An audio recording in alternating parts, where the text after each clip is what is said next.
오늘 시간에는 출애굽기 3장 16절 이하의 말씀을 가지고 내가 너희를 돌보아 라는 제목으로 잠시 말씀을 증거하도록 하겠습니다. 오전 시간을 우리가 살펴봤듯이 모세는 하나님께서 소명과 사명을 주셨을 때 다섯 번이나 밀당을 합니다. 쉽게 얘기하면은 5번이나 핑계를 댄 거죠. 근데 만약에 여러분이 모세였다면 하나님께서 소명과 사명을 주셨을 때 그 즉시로 수락하겠습니까? 아니면 모세처럼 이렇게 계속해서 밀당하겠습니까? 못한다면 그랬을 거예요. 네? 능력이 없어서 못. 네. 그러면은 모세가 이렇게 하나님과 밀당한 이유, 하나님께 계속해서 핑계를 댄 가장 큰 이유 무엇이라고 살펴봤습니까? 그거는 하나님에 대한 불신이었어요. 그러니까 하나님의 능력이 과연 애굽에 있는 그 신들, 8개나 되는 큰 신들과 비교했을 때 하나님은 가나안 땅의 하나님이신데 애굽에 가서도 그게 통할런지 어찌 보면 좀 그런 의구심이 있었던 것 같습니다. 그래서 하나님께서는 두 번째 밀당에서 모세가 이름을 물어봤을 때 하나님은 그 이름의 뜻을 알려주셨어요. 나는 스스로 있는 자다. 그러니까 스스로 있다라는 것은 하나님께서 최고로 능력이 강하시다라는 것인데요. 여러분, 이 여호와라는 호칭, 나는 스스로 있는 자, 이게 여호와라는 그 이름의 뜻이거든요. 여호와라는 이 이름을 사람들이 언제부터 사용했습니까? 오전 시간에 살펴봤죠? 에노스가 누구냐면 아담의 손자예요. 아담의 손자 때부터 여호와라는 이름을 사용했습니다. 그러면은요, 요 에노스는 여호와의 이름 뜻이 나는 스스로 있는 자라는 것을 알고 사용했을 것 같습니까? 아니면 그냥 하나님의 이름이 여호와니까 그냥 뜻은 모르고 여호와라고만 그렇게 불렀을까요? 어땠을 것 같습니까? 이름 뜻을 알고 사용했을 것 같습니까? 이름 뜻을 모르고 사용했을 것 같습니까? 그냥 찍어요. 알고? 아니에요. 학자들은 어떻게 주장하냐면 그냥 모르고 사용했을 거라고 생각합니다. 모르고 사용하다가 언제? 모세의 때 와서. 그러니까 계속해 창세 이후로 하나님의 이름이 여호와인 건 알아. 근데 무슨 뜻인지 몰라. 쭉 그렇게 사용하다가 모세의 때에 와가지고 하나님과 모세가 밀당할 때, 그때서야 하나님께서 쉽게 말해가지고 내 이름의 뜻은 나는 스스로 있는 자, 최고로 능력이 있는 그분이심을 알려주셨다라는 것입니다. 그러므로 모세 이전의 분들은 뜻도 모르고 여호와라는 호칭을 사용했는데요. 반면에 우리는 뜻을 알아야 몰라요. 이제 모세 이후로는 뜻을 정확히 알죠. 뜻을 정확히 아는데 대신에 뭘 모르는지 아십니까? 우리는 뭘 모를까요? 정확한 호칭을 몰라요. 이게 무슨 말씀이냐면 여호와라는 그 하나님의 이름, 이게 정확한 호칭이 아니에요. 원래 히브리어는 자음만 있고 모음이 없어요. 그러니까 이건 제가 예를 들어가지고 자음이라는 게 기역, 니은, 디귿, 리을, 이게 자음이잖아요. 모음이라는 건 아야, 어여, 오요. 그래서 원래 히브리 성경을 보면은요, 제사라는 단어를 쓸 때 모음을 쓰지 않고 자음만 써. 지읒하고 시옷만. 근데 여러분, 지읒하고 시옷만 있으면은 이게 제사인지 또 무슨 단어가 있을까요? 제사 말고도. 주스는 그 영어잖아. 그게 그 당시에 주스는 없고, 한글로 예를 든다면은, 주소도 지읒하고 시읒이잖아요. 예. 그리고, 조사 같은 경우도 지읒하고 시읒. 그러니까 이게 성경을 딱 폈는데, 그냥 자음만 있는 거야. 그러면 이걸 어떻게 읽어야 됩니까? 이걸 어떻게 읽어야 돼요? 이거는 그냥 문맥을 외우는 수밖에 없어. 그래서 제가 볼 때, 물론 후대에는 생겼어요. 후대에는 모음을 만들어가지고 썼는데 초기에는 없었어. 그래서 제가 볼 때 그 당시에는 치매가 없었을 것 같아요. 보세요. 만약에 우리 성경에도, 한글 성경에도 모음을 다 빼고 자음만 있다고 해보세요. 그럼 그거 어떻게 읽어야 돼요? 그거 그냥 외우는 수밖에 없어요. 그냥 그 자음들 있잖아요. 자음들을 힌트로 해가지고 외우는. 근데 성경을 그렇게 외워봐요. 치매가 오나. 그러니까 제가 볼 때 이거 제가 발견한 방법인데, 치매 안 걸리려면은요, 성경을 자음 성경을 만드는데. 자음 성경을 만들어가지고, 이게 무슨 단어였더라? 이게 지읒하고 씨읒이더라는 게, 찾아보니까 제사야. 그렇게 하다 보면은 나중에 자음만 가지고 성경을 읽게 되면은, 이야, 나이 60 먹어도 서울대 갈 것 같아요. 네, 아주 머리가 좋아질 것 같아. 근데 또 한 가지 문제가 뭐냐면은, 이렇게 처음 히브리어 성경은 자음만 있었다고 했잖아요. 자음만 있었는데, 그 여호와라는 이름이 모세가 이제 성경을 딱 기록할 때 자음만 기록했어요. 여호와니까 쉽게 말해가지고 한글로 하면은 여호와가 어떻게 됩니까? 이응하고 희응하고 이응이 되겠죠. 여호와니까. 근데 이거를 딱 성경에다가 이렇게 기록해놨으면은 후대 사람들이 그걸 그냥 여호와라고 읽으면 되잖아요. 이건 여호와예요, 이거는. 근데 후대 사람들이 야, 이거 하나님의 이름 아니야. 하나님의 이름인데 사람이 어떻게 불러? 거룩한 하나님의 이름을 갖다가 사람이 어떻게 불러? 그래서 요 여호와라는 단어가 딱 나오면은 여호와라고 읽지 않고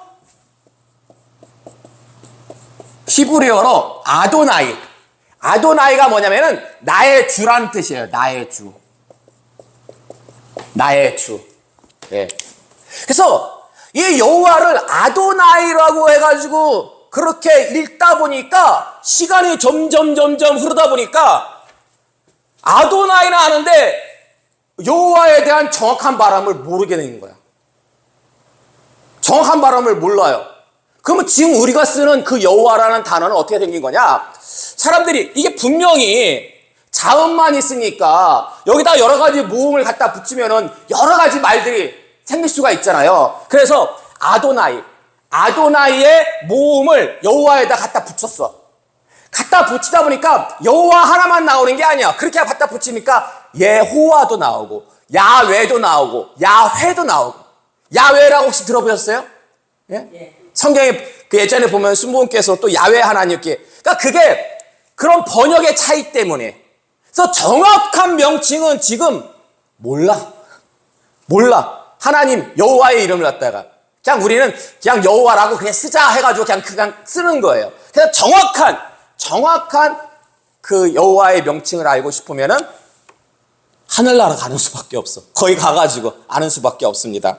어쨌든 중요한 것은 하나님께서 모세에게 여호와라는 이름의 뜻 뭐라고요? 나는 스스로 있는 자다 라는 것을 갖다가 알려주셨는데, 그 알려주신 이유가 뭐예요? 알려주신 이유가 나는 스스로 있다라는 것은 하나님께서 애굽의 신보다 더 강하다, 최고 능력이 있다 라는 것을 갖다가 말씀해 주시려고, 모세의 불씨를 갖다가 종식시키려고.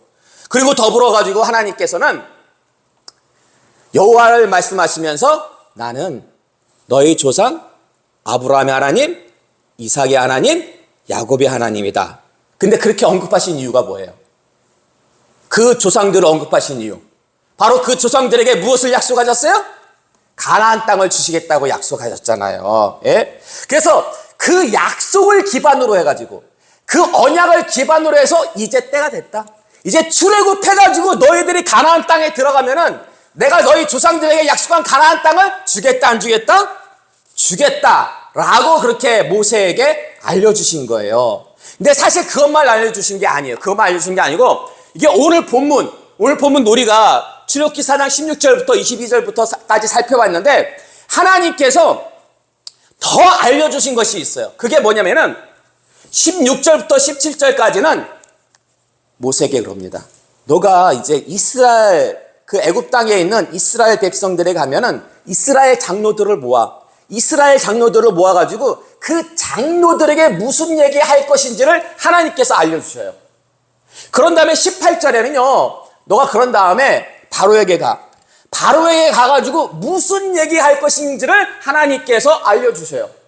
그리고 19절에서 20절은요, 야, 근데 바로가 그냥 안 보낼 거야.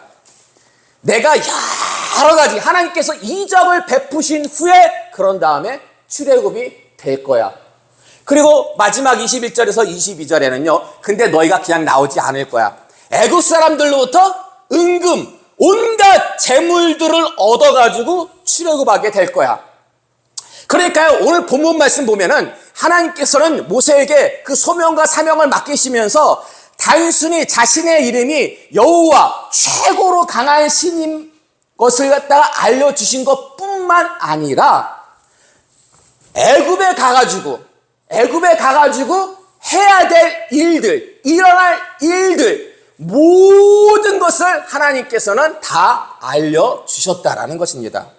그러니까 모세가 할 건 아무것도 없어. 모세가 할 건 아무것도 없고 하나님께서 그냥 하라는 대로만 하면 돼. 그게 얼마나 쉬워요. 하나님께서 그냥 모세한테 너 애굽 가라. 내 백성들 출애굽시켜라. 그러면 모세가 가가지고 이스라엘 장로들 만나가지고 무슨 얘기를 해야 될까? 바로 앞에 가가지고 무슨 얘기를 할까? 그냥 나와야 될까? 어떻게 해야 될까? 여러 가지 고민들이 많았을 텐데 하나님께서는요, 처음부터 끝까지 애굽에서 해야 될 모든 일들, 이런 일들까지 다 소상하게 알려주셨다라는 것입니다. 왜요? 모세의 불신을 종식시키려고.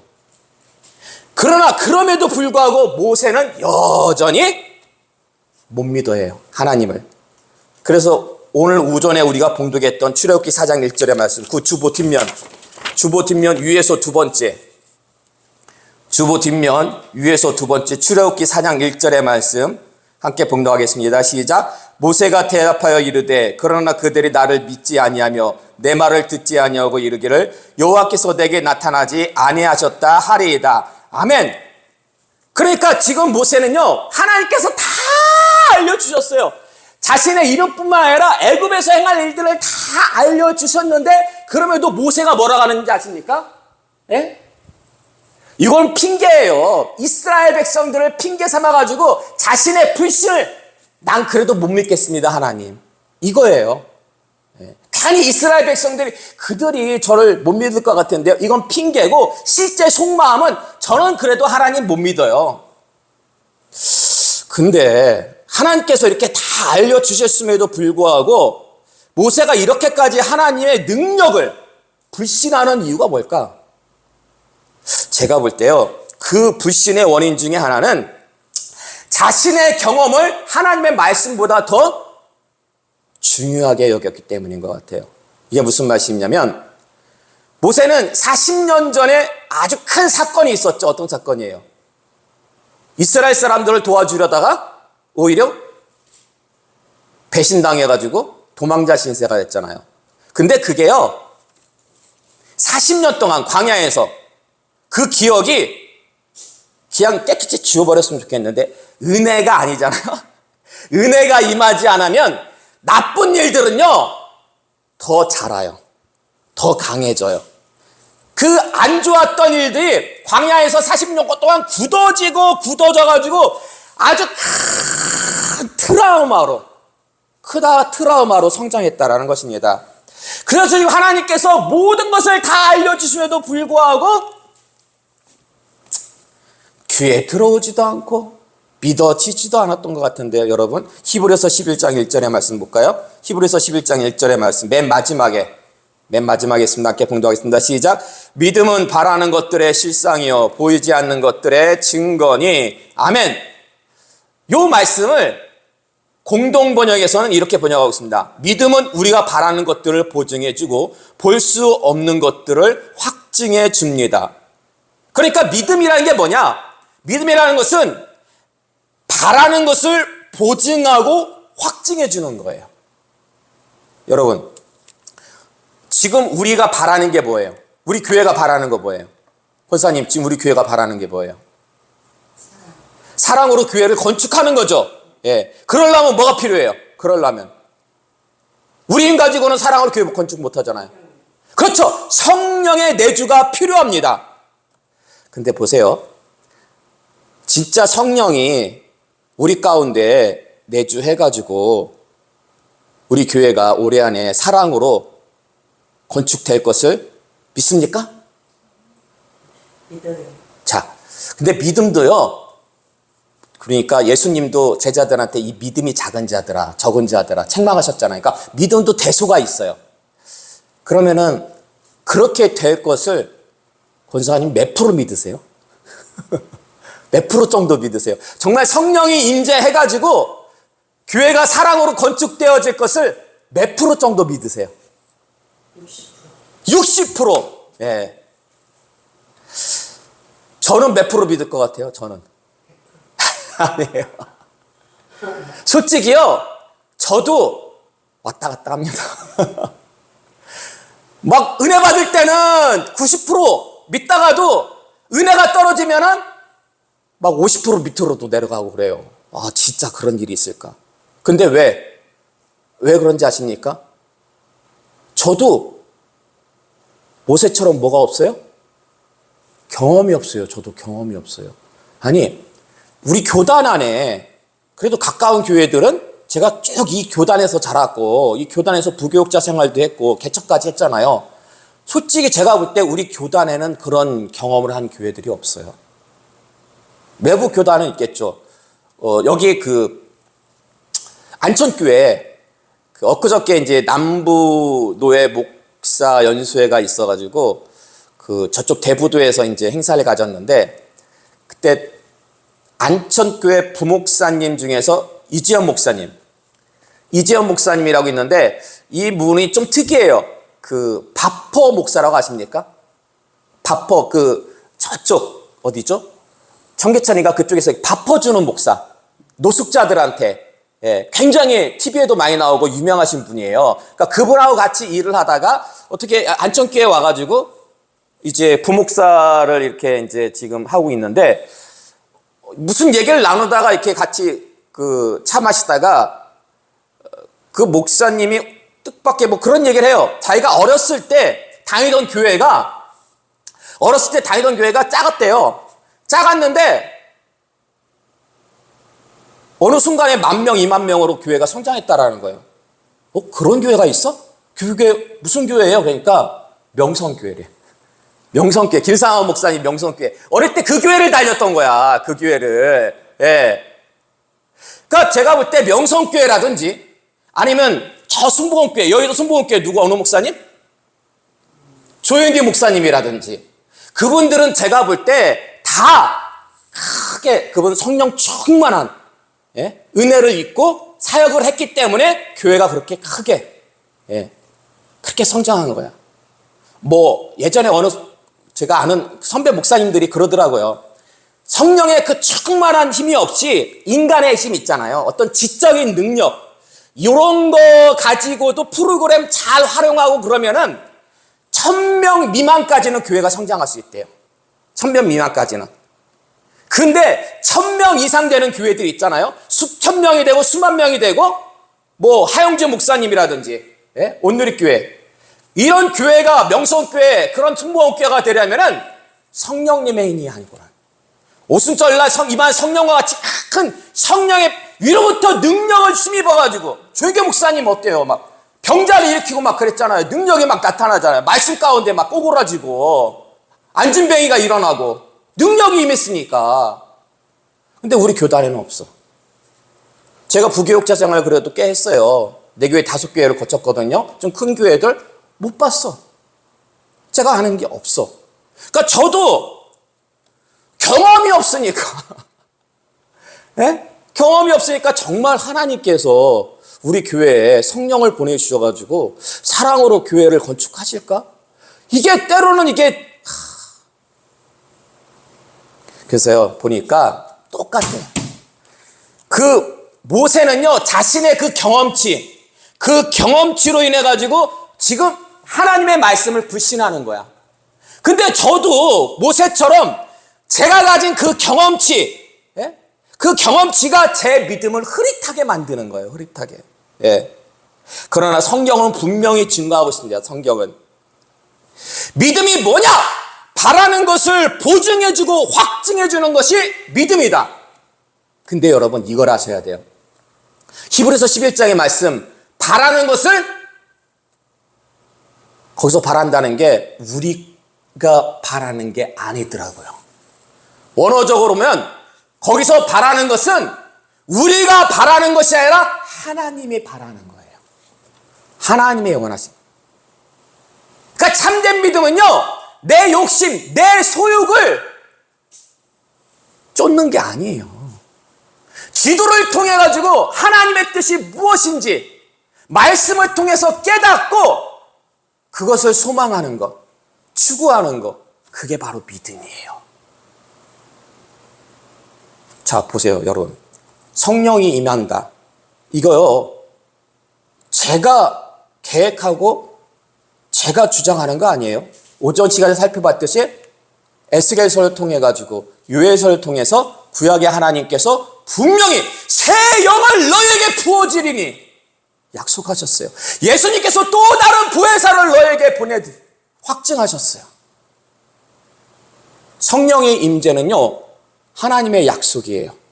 하나님이 원하시는 거고 바라시는 겁니다. 사랑으로 교회가 건축되는 거요. 구약시대부터 신약시대에 이르기까지 하나님께서 우리에게 요구하시는 것이 뭔지 아십니까? 우리에게 요구하는 게 뭐예요? 하나님이. 구약부터 신약에 이르기까지. 우리에게 요구하는 거는요, 거룩이에요. 레위기 19장 2절의 말씀, 베드로전서 1장 15절과 16절의 말씀 보면은요, 내가 거룩하니 너희도 거룩하라. 하나님께서 말씀하신 거예요. 그래서 구약시대 백성들에게 거룩하라고 주신 것이 율법. 율법의 핵심이 무엇입니까? 사랑이죠. 하나님을 사랑하고 내 이웃을 내 몸같이 사랑하라. 자, 신약시대로 넘어와요. 예수님께서 우리를 거룩게 하시려고 주신 새 계명이 있습니다. 서로 사랑하라. 원수까지도 사랑하라. 우리가 하나님 앞에 거룩히 서는 방법은 사랑 외에는 없습니다. 그게 뭐예요? 사랑으로 교회를 건축하는 거예요. 그게 하나님의 뜻이에요. 그게 결국 믿음이라는 것은요, 하나님의 뜻을 깨닫고 하나님께서 원하시는 것을 추구해 나가는 것. 그러므로 여러분, 지금 우리 교회가 하고자 하는 일, 이거 있잖아요. 제 계획이나 어떤 사람의 일이 아닙니다. 하나님의 약속을 기반으로 한 하나님의 새 일이라는 것입니다. 그거를 왜 우리 교회에다가, 우리 교단 가운데서 가장 연약한 우리 교회에다가 왜 그 일을 갖다가 하십니까? 이왕이면 안촌교회라든지 지금 우리 교단 가운데서 제가 볼 때 가장 활성화가 되어 있는 교회가 안촌교회예요. 매 주마다 10명씩 새로 들어온대요. 모교회, 동천교회도 있잖아요. 서울에 있는 큰 교회들, 대천교회도 있고 신촌교회. 왜 우리 교회에 가장 연약한, 오전 시간에 말씀드렸죠. 지금 모세가 애굽의 왕자 게선 장군일 때 하나님 들어서시지 않았어요. 시골에 양치기로 있을 때. 다윗이 골리앗을 넘어뜨린 후에 하나님께서 그를 들어주셨습니까? 아니에요. 그 전에 시골의 목동이었을 때 하나님께서 기름 부으셨어요. 요셉이 아버지 품속에서 편안히 있을 때? 아니에요. 하다못해 보디발의 가정 총무로 있을 때? 아니에요. 감옥에 있을 때. 억울한 누명 쓰고 가장 연약한 자리에 있는 자들을 하나님께서 들어쓰셨습니다. 우리 교회가요, 우리 교단 가운데서 가장 연약해요. 그래서 하나님께서 우리를 택하사 이 일을 행케 하신 것이 아닐까. 제 꿈은요, 우리 교회만 사랑으로 교회가 건축되어지는 거, 저 그거 아니에요. 정말 제 꿈은요, 전 세계를 누비면서 복음을 증거하고 가는 곳마다 저는 교회를 세우고 싶어요. 사랑으로 교회를 건축하고 싶어요. 그게 제 꿈이에요. 예, 제 소망이에요. 그러기 위해서는 먼저 이 교회가 하나님 뜻 가운데서 사랑으로 건축되어져야 되겠죠. 그래서 여러분의 경험치 다 내려놓으시기 바랍니다. 오직 스스로 계신 하나님, 그분만을 인정하시기 바랍니다. 그럼 영원하신 하나님, 불면하시는 하나님, 모든 것을 초월하시는 하나님께서 우리가 바라는 것, 아니 우리가 바라는 게 아니죠. 하나님께서 바라시는 것, 반드시 이루어지실 것입니다. 이런 복된 믿음이 은혜가 항상 충만하시기를 주님의 이름으로 축원합니다. 아멘.